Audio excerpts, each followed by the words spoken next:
इस क्वेश्चन में हमें प्रूव करना है, शो करना है यानी प्रूव करना। तो क्या प्रूव करना है हमें? Show that time taken to go up, यह हमें प्रूफ करना है। ऊपर जाने का टाइम इज इक्वल टू नीचे आने का टाइम। तो ऊपर जाने का टाइम हमारा t1 हम लोग एज्यूम करते हैं और नीचे आने का टाइम t2 करते हैं। ये जो इक्वेशन है ये हमें प्रूफ करना है इस क्वेश्चन में। सबसे पहले a stone thrown vertically upward, जब वो स्टोन ग्राउंड के यहाँ पर था, मतलब नीचे था, यहाँ से उस स्टोन को यहाँ तक फेंका गया, ऐसे स्ट्रेट लाइन में ऊपर, वर्टिकली अपवर्ड। फिर स्टोन की पोजीशन यहाँ आ गई। तो जब ये स्टोन नीचे से फेंका गया था तब उसकी इनिशियल स्पीड क्या थी? जब वो ऊपर जा रहा है उस वक्त उसकी इनिशियल वेलोसिटी यू तो यू ही रहेगी, एग्जिस्ट करेगी। फिर वो यहाँ से यहाँ जितना डिस्टेंस ट्रैवल करता है that distance is denoted by H, या एस से भी आप डिनोट कर सकते हो। एस इतना डिस्टेंस वो ट्रैवल करता है ये पॉइंट से लेकर ये पॉइंट तक, ऐसे इस पॉइंट पर उसकी velocity v becomes zero, final velocity, क्योंकि ऊपर जाके वो रुकने वाला है। So v is equals to zero. And acceleration due to gravity, मतलब a का जो वैल्यू होगा, बॉल आप ऊपर फेंक रहे हो, तो जब आप बॉल ऊपर फेंक रहे हो तो ग्रेविटी के अपोजिट जा रहा है, ग्रेविटी सेंटर की ओर नीचे रहता है। तो जब अपोजिट जाएगा तो हम माइनस जी लेते हैं, ये हमने फ्री फॉल में पहले ही देखा है। Okay, so I am directly applying formula v is equals to, we have v is equals to u plus at, reason first equation of motion.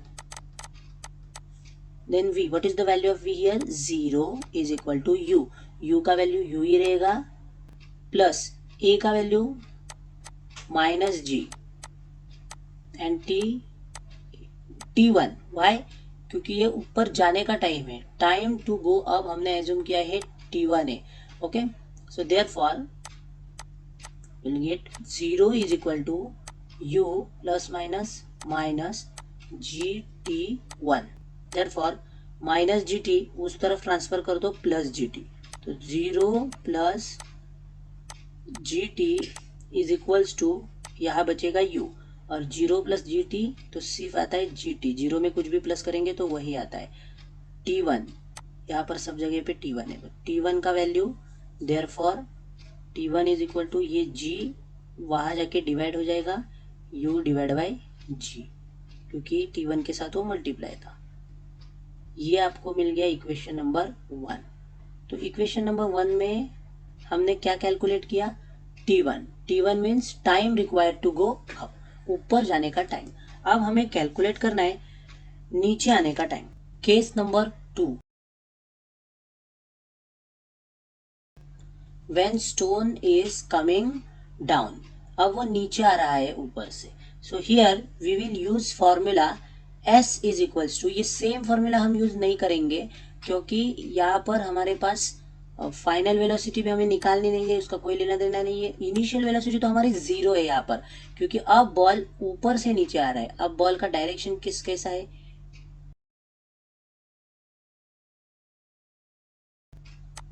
ऐसे डाउनवर्ड।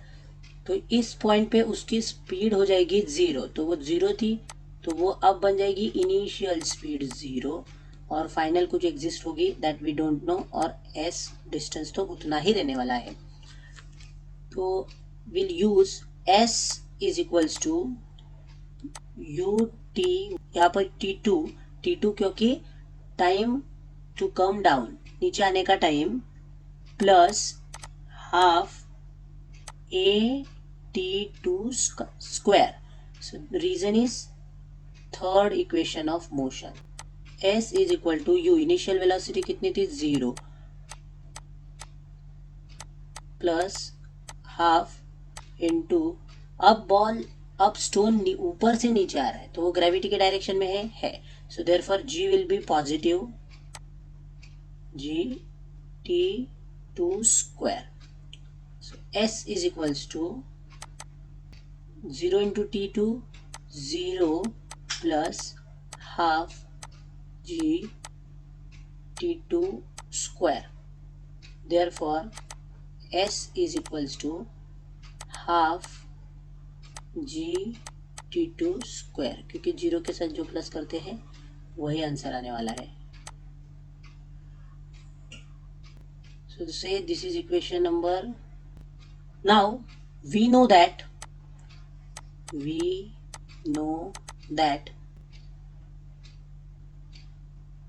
for maximum height हमें पता है कि अगर बॉल आप फेंकोगे तो ज़्यादा से ज़्यादा हाइट इतना जाएगा. तो उस हाइट के लिए हमने फॉर्मूला पहले ही डिराइव किया है. ये आप देख सकते हो, V square is equal to U square plus 2as by third equation of motion. और उसके बाद v final velocity of the ball जो 0 हो जाएगी ऊपर, और a का वैल्यू -g यहाँ पर सब्सटीट्यूट करके हमने s का वैल्यू फाइंड किया था. तो s का वैल्यू मतलब maximum height of the ball. तो उसका फॉर्मूला है हमारा u स्क्वायर अपॉन 2g. यहाँ पर माइनस नहीं है, गलती से आया है. ओके, तो ये फॉर्मूला भी हम यूज करेंगे डायरेक्टली यहाँ पर. तो क्या है वो formula? s is equal to U square upon 2g for maximum height. So this is equation number 3. Now from 2 और 3 से हमें क्या मिलेगा? s और s cancel. So therefore this is equal to this. अगर ये s और ये s मतलब ये दोनों लेफ्ट हैंड साइड के टर्म्स अगर इक्वल होंगे तो ये राइट हैंड साइड के टर्म्स भी इक्वल रहेंगे. तो इक्वेट करेंगे 1/2 GT2 square is equals to this, ये is equal to this u square upon 2g. 2 cancel, क्योंकि 2 उधर जाके मल्टीप्लाई होगा, कैंसल. g यहाँ पर भेजो डिवाइड के लिए. So therefore we will get T2 square is equals to U square upon ये g इसको आके मल्टीप्लाई करेगा डिनोमिनेटर में आके g square. Therefore T2 is equal to ये स्क्वायर उधर भेज दिया, square root U square upon G square. अब यू स्क्वायर का स्क्वायर रूट निकालोगे तो स्क्वायर कैंसल यू, और जी स्क्वायर का स्क्वायर रूट निकालोगे तो जी. ये आपको वैल्यू मिल गई T2 की. ये फाइनल आपका इक्वेशन आ गया, इक्वेशन नंबर 4. ओके, अब आप इक्वेशन नंबर 1 देखो. ये इक्वेशन नंबर 1 है, और इक्वेशन नंबर 4 देखो. ये इक्वेशन नंबर 4 है. क्या दिख रहा है इन दोनों में? इन दोनों में ये दिख रहा है कि T1 की वैल्यू u अपॉन जी है और T2 की वैल्यू भी u अपॉन जी है. सो T1 क्या है? Time to go up. T2 क्या है? Time to come down. तो ये प्रूफ हो गया, दोनों सेम है. सो फाइनल स्टेटमेंट में हम लोग लिखेंगे therefore T1 is equal to T2 from 1 and 4. First और फोर्थ इक्वेशन ने हमें बताया कि वो दोनों इक्वल है. और उसके बाद आप फिर लिख सकते हो therefore the time taken to go up is same as the time taken to come down, and that time is u upon g. ऊपर जाने के लिए इतना टाइम लगेगा और नीचे आने के लिए भी u अपॉन जी यही टाइम लगेगा. तो इसीलिए हम लोग न्यूमेरिकल में ऊपर जाने का टाइम और नीचे आने का टाइम दोनों सेम लेते हैं, क्योंकि इस क्वेश्चन में हमने ये प्रूफ करके दिखाया कि ऊपर जाने का time T1 is equal to u upon g और नीचे आने का टाइम भी u upon g. Next example में आपको फिर यहाँ पर आपको एक प्रूफ करने बोला है. The period of revolution of a planet at a distance r from star. तो स्टार से एक प्लैनेट का डिस्टेंस r इतना है. So I will write given में distance from star and that star is nothing but sun. Sun हमारे सबसे नजदीक का स्टार है and this distance is denoted by R which is given as capital R. जो हम डिस्टेंस को are कहते हैं स्मॉल, उन लोग ने कैपिटल में दिया है। Okay, then and time period T, period of revolution means time period. Time period T है। Prove that if it was at a distance of 2r, अगर वो डिस्टेंस बढ़ गया, मतलब जिस जगह पे हमने r लिया था, स्मॉल r की वैल्यू हमने r ली थी, अब हम r नहीं लेंगे, अब हम 2r लेंगे, तो प्रूफ करो कि टाइम होगा its period of revolution, revolution का time will be √8 times original time. ये ओरिजिनल टाइम है, ये नया टाइम है। जो नया टाइम आने वाला है तो आप इसे n, या नया टाइम है तो x करके भी कंसिडर कर सकते हो। tx की वैल्यू √8 टाइम्स t है, ये हमें प्रूफ करना है। तो we know that Kepler's third law. So the Kepler third law states that square of time period is directly proportional to cube of the mean distance, and therefore t square alpha, alpha के जगह हम लेते हैं is equal to constant Kepler's constant R cube. So ये multiply R cube, transfer here, divide R cube. T square upon R cube is equals to K, ये के की value है, इसे हम इक्वेशन नंबर 1 कहते हैं। फॉर फर्स्ट केस, तो फर्स्ट केस में क्या गिवन था हमें, आर ही डिस्टेंस है और टी है, तो फर्स्ट केस के लिए सेम इक्वेशन आ जाएगा। सेम फर्स्ट से हम लोग लेंगे T square is equal to K into R cube, ये आर फ्रॉम फर्स्ट इक्वेशन से लिया। T square is equals to K into R cube. So first condition में आर कैपिटल आर है सिर्फ, तो capital R cube. For second case में R के जगह हो गया 2r, तो t का वैल्यू हमें फाइंड करना है। तो सेम वही इक्वेशन हम लोग अब नीचे ले लेंगे। T square is equals to K into R cube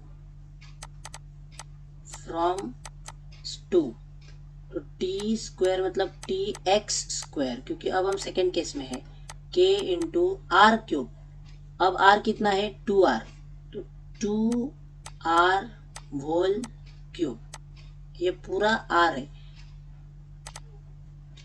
T X square is equals to K into 2 cube 8 R cube. Therefore T X is equal to, ये स्क्वायर यहाँ पर ट्रांसफर कर दो, तो क्या हो जाएगा स्क्वायर रूट ऑफ 8, पहले लिख देता हूँ 8 K R cube. Therefore T X is equal to 8 का स्क्वायर रूट नहीं निकलता है, मतलब निकलेगा पर एकदम पॉइंट में, 8 इंटू के आर क्यूब। के आर क्यूब का वैल्यू क्या है टी स्क्वायर फ्रॉम 2, तो के आर क्यूब की जगह में टी स्क्वायर लिख देता हूँ। अब आप 8 का स्क्वायर रूट लेंगे तो 8 का स्क्वायर रूट नहीं निकलता, टी स्क्वायर का स्क्वायर रूट लेंगे तो स्क्वायर को square root cancel, T and the T X is equal to √8 time T. ये प्रूफ हो गया कि the if r becomes 2r then t becomes √8t। अगर r 2r होगा तो t √8 टाइम्स t होगा। तो ये हमने प्रूफ कर दिया। क्वेश्चन समझना जरूरी है। मतलब जब ये एलिप्स के यहाँ पर सन है आपका, मतलब वो स्टार, यहाँ पर वो प्लेनेट था, ऐसा रोटेट हो रहा है एंटी क्लॉकवाइज डायरेक्शन में। जब उसका डिस्टेंस ये सन से लेकर इस ऑर्बिट का डिस्टेंस जब कैपिटल आर था तब टाइम लगता था टी। पर अगर डिस्टेंस अगर डबल हो गया, सपोज ये डिस्टेंस आर के बजाय 2r हो गया, सो एट दैट टाइम उसे टाइम कितना लगेगा, √8 टाइम्स टी। तो ये हमने प्रूफ कर दिया। क्वेश्चन नंबर 5 ये प्रॉपर न्यूमेरिकल का क्वेश्चन है पूरा। क्वेश्चन नंबर 5 में A B C D करने वाले हैं हम। तो सबसे पहले क्वेश्चन ए देखते हैं, बहुत इजी क्वेश्चन है ये सब। An object takes 5 second, time is given, time is equal to 5 seconds to reach the ground from a height of 5 metre, S is equal to given 5 metre. मतलब ये 5 मीटर के कोई भी हाइट से अगर ऑब्जेक्ट 5 सेकेंड में नीचे आता है, it can be ball anything, ये बॉल ऐसे नीचे आ रहा है ग्राउंड पर, तो what is the value of G on the planet. तो उस प्लेनेट पर, अभी अर्थ नहीं है, जी की वैल्यू क्या होगी। अर्थ होता तो जी की वैल्यू तो हमें पता है 9.8 मीटर पर सेकेंड स्क्वायर, पर वो अर्थ नहीं है, प्लेनेट है। तो चलो सॉल्यूशन, कौन सा फॉर्मूला यूज करेंगे, एस गिवन है, टी गिवन है, तो एस और टी दो फॉर्मूला में है। S is equal to U T plus half A T square. So let's use this formula.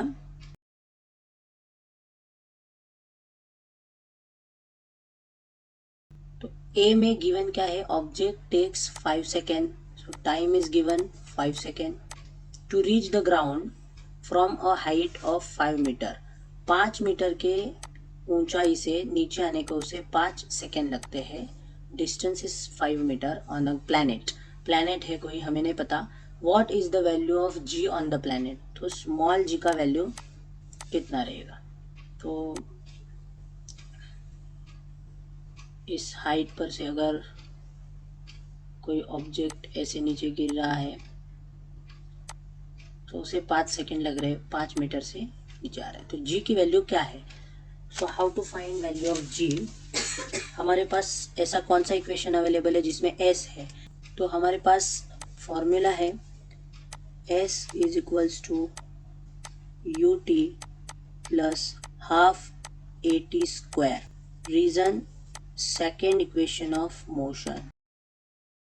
S की वैल्यू 5, यू इनिशियल वेलोसिटी ऊपर 0 होने वाली है, टाइम टी 5 सेकेंड लिख भी देते तो भी वो 0 से मल्टीप्लाई 0 ही होगा, लिख दो 5t, half into a acceleration due to gravity, g हमें नहीं पता क्योंकि वो प्लैनेट कौन सा है, T square time 5 square. So 5 is equal to 0 5 ज़ा 0 plus half into g into 5 square 25। So 5 is equals to half into g into 25, 2 multiply हो जाएगा, 5 2 ज़ा 10 अपॉन ये 25 डिवाइड हो जाएगा यहाँ आके, this is the value of g. 5 2 ज़ा 5 5 ज़ा, then 2 divide by 5, 2 divide by 5 करोगे, 5 0 ज़ा 0, एक 0 ले लिया, 5 4 ज़ा 20, so this is 0.4. Since it is small g, the unit is meter per second square. Always remember. Then don't forget to write final statement. Therefore,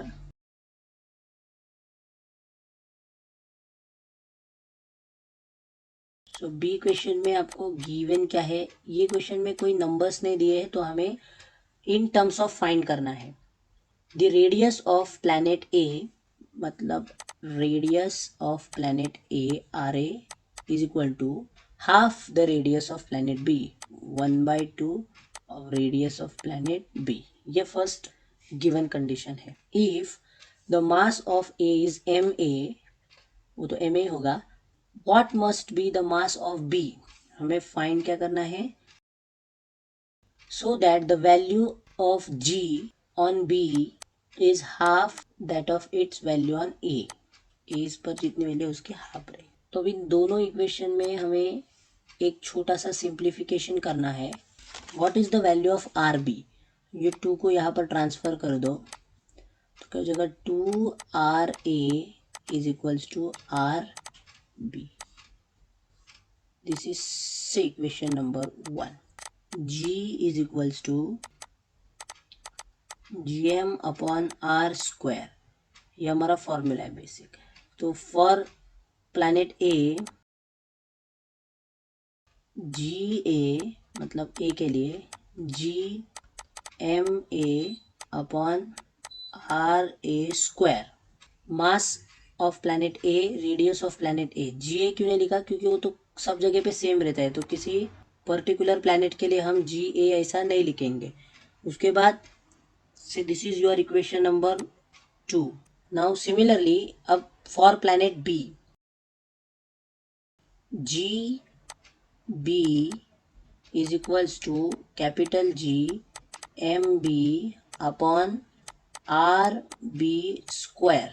GB is equals to capital G MB upon RB square. RB का value क्या है, 2RA, तो वो value हम यहाँ रख सकते हैं 2RA, ये RB की वैल्यू हो गई, उसका square.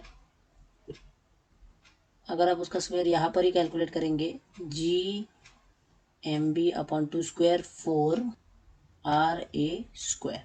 So this is equation number 3। Now divide equation 2 by 3, मतलब इक्वेशन 2 में क्या है, GA डिवाइड बाय GB, ऐसा करेंगे। तो GA upon GB is equals to, तो GA का ये टर्म डिवाइड बाय GB का ये टर्म, ऐसा डिवीजन होता है। तो GMA अपॉन RA स्क्वायर, अब डिवाइड करेंगे तो नीचे आ जाएगा, तो हम क्या करेंगे, इसको मल्टीप्लाई करेंगे और इसका रेसिप्रोकल इन्वर्स लिखेंगे, मतलब उल्टा। तो 4RA square upon GMB square, ये डिवीजन करने का तरीका है। अगर आपको डिवीजन करना है तो पहला फ्रैक्शन A अपॉन B आपने लिख दिया, तो अगर दूसरा फ्रैक्शन C अपॉन D रहेगा तो आपने मल्टीप्लाई किया तो आप उल्टा लिखेंगे D upon C। Okay, so in this way GA upon GB कितना है, अब आप देखो GA अपॉन GB, इसे अगर आप सॉल्व करोगे, ये GB इधर जाके डिवाइड हो जाएगा, तो GA upon GB is equals to 2 multiply 2। सो GA अपॉन GB का वैल्यू 2 है, G cancel, RA square cancel, MA into 4MA upon MB, GMB square नहीं था यहाँ पर। आप एक काम करो, MB का वैल्यू हमें फाइंड करना है, तो MB को उधर भेजो, MB transfer here and 2 here. So 4MA upon ये 2 वन ज़ा 2 ज़ा, देयरफॉर ये आ गया आपको value MB is equal to 2 times MA। ऐसे सॉल्व करना है आपको।